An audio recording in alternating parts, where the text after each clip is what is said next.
سوال ہے حضرت دانیال علیہ السلام کس دور میں مبعوث ہوئے؟ جواب ہے آپ بنی اسرائیل کے ایک جلیل القدر نبی تھے جو بخت نصر کے دور حکومت میں موجود تھے۔ سوال ہے بخت نصر نے حضرت دانیال علیہ السلام کو قید کیوں کیا تھا؟ جواب ہے بخت نصر نے بیت المقدس پر حملے کے بعد بنی اسرائیل کے کئی لوگوں کو قید کیا جن میں حضرت دانیال علیہ السلام بھی شامل تھے۔ سوال ہے شیروں کے غار والا مشہور واقعہ کیا ہے؟ جواب ہے دشمنوں کی سازش پر بادشاہ نے آپ کو ایک ایسے غار میں ڈال دیا جہاں بھوکے شیر تھے، لیکن اللہ کے حکم سے شیروں نے آپ کو کوئی نقصان نہیں پہنچایا۔ سوال ہے حضرت دانیال علیہ السلام کی قبر مبارک کس ملک میں ہے؟ جواب ہے آپ کا مزار اقدس ایران کے شہر شوش میں واقع ہے جسے شوش دانیال بھی کہتے ہیں۔ سوال ہے آپ کی وفات کے سینکڑوں سال بعد آپ کا جسد مبارک کس کے دور میں ملا؟ جواب ہے حضرت عمر فاروق رضی اللہ تعالیٰ عنہ کے دور خلافت میں جب ایران فتح ہوا تو آپ کا جسد مبارک ایک تابوت میں صحیح سلامت پایا گیا۔ سوال ہے حضرت عمر رضی اللہ تعالیٰ عنہ نے آپ کی تدفین کے لیے کیا حکم دیا تھا؟ جواب ہے آپ رضی اللہ تعالیٰ عنہ نے حکم دیا کہ دشمنوں سے بچانے کے لیے نہر کا رخ موڑ کر زمین میں قبر کھودی جائے اور پھر پانی اوپر سے گزار دیا جائے تاکہ مقام پوشیدہ رہے۔ سوال ہے غار میں قیام کے دوران آپ کو کھانا کس نے پہنچایا؟ جواب ہے روایات کے مطابق اللہ کے حکم سے حضرت ارمیہ علیہ السلام کو ایک فرشتے کے ذریعے فلسطین سے بابل لایا گیا تاکہ وہ آپ تک کھانا پہنچا سکیں۔ سوال ہے کیا عورت اذان کے فوراً بعد نماز پڑھ سکتی ہے؟ جواب ہے جی ہاں، اذان ہوتے ہی عورت کے لیے نماز پڑھنا نہ صرف جائز بلکہ مستحسن ہے، جماعت کا انتظار ضروری نہیں۔ سوال ہے حضرت دانیال علیہ السلام کس قبیلے سے تعلق رکھتے تھے؟ جواب ہے بنی اسرائیل کے قبیلہ یہودا سے۔ سوال ہے آپ کے دور میں کس ظالم بادشاہ نے بیت المقدس کو تباہ کیا تھا؟ جواب ہے بخت نصر نے۔ سوال ہے حضرت دانیال علیہ السلام کو کس علم میں خاص کمال حاصل تھا؟ جواب ہے خوابوں کی تعبیر اور غیب کی خبروں کے فہم میں۔ سوال ہے بخت نصر پر اللہ کا کیا عذاب آیا تھا؟ جواب ہے روایات کے مطابق بخت نصر کو ایک ایسی بیماری ہوئی جس میں وہ جانوروں جیسی حالت میں آ گیا اور کئی سال تک جنگلوں میں رہا۔ سوال ہے حضرت دانیال علیہ السلام نے بخت نصر کی سلطنت کے بارے میں کیا پیش گوئی کی تھی؟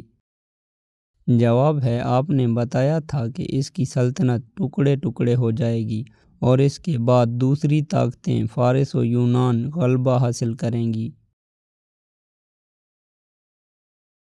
سوال ہے بخت نصر کے مرنے کے بعد حضرت دانیال علیہ السلام کا کیا مقام رہا؟ جواب ہے آپ بابل کی اگلی حکومتوں میں بھی اعلیٰ عہدوں پر فائز رہے اور اپنی حکمت سے بنی اسرائیل کی مدد کرتے رہے۔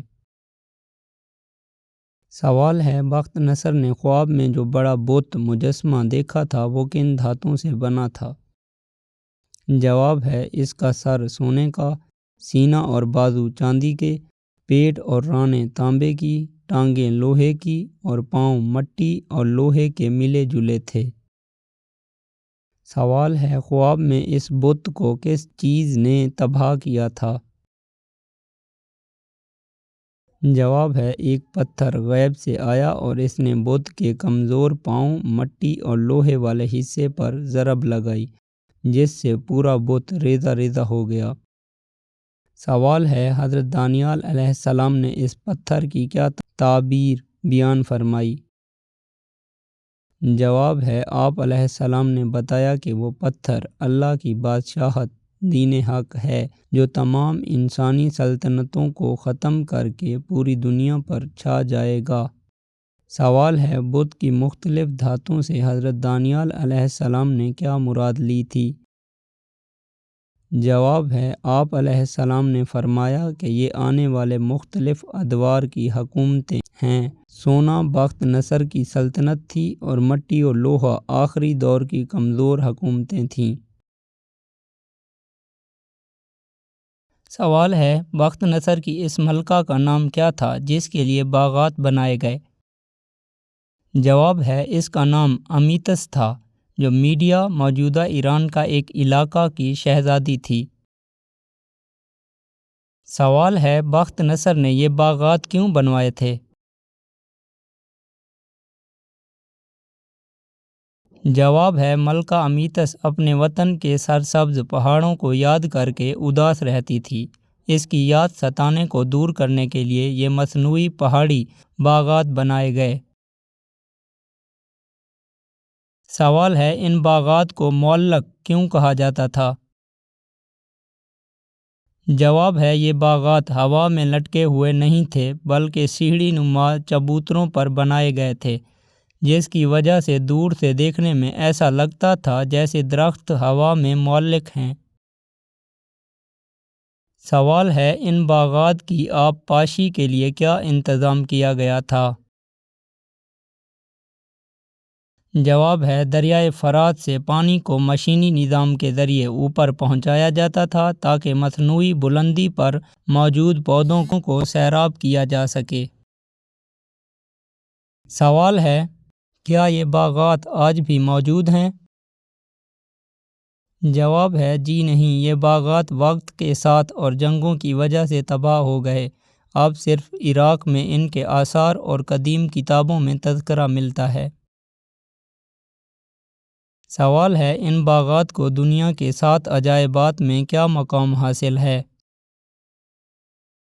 جواب ہے، یہ باغات قدیم دنیا کے 7 عجائبات میں دوسرے نمبر پر شمار کیے جاتے ہیں۔